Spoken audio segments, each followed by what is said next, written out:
Hello বন্ধুরা, দুনিয়া টাকার গোলাম 15 পর্বের শেষ দৃশ্য দেখার পর সবার মনে একটাই প্রশ্ন, 16 নম্বর পার্টে কি হতে চলেছে।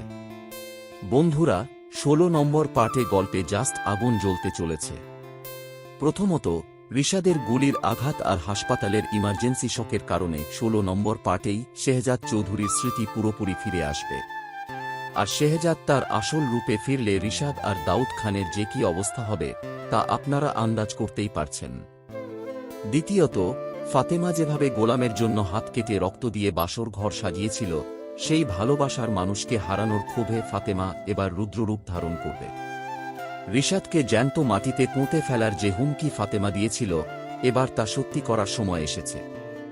ফাতেমা ও শেহজাদের পিএস মিলে রিশাদের সাম্রাজ্য ধুলোয় মিশিয়ে দেবে। তবে হাসপাতালে যখন ঋতু আর ফাতেমা মুখোমুখি হবে, আর গোলামের বুকের সেই ট্যাটু ফাতেমার সামনে আসবে, তখন গল্পে কোন নতুন মোড় আসে সেটাই দেখার বিষয়। বন্ধুরা, আপনাদের কি মনে হয়, 16 নম্বর পার্টে কি শেহজাদের স্মৃতি ফিরে আসা উচিত? কমেন্ট করে জানান।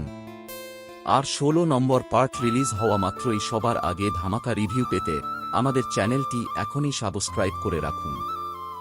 ধন্যবাদ।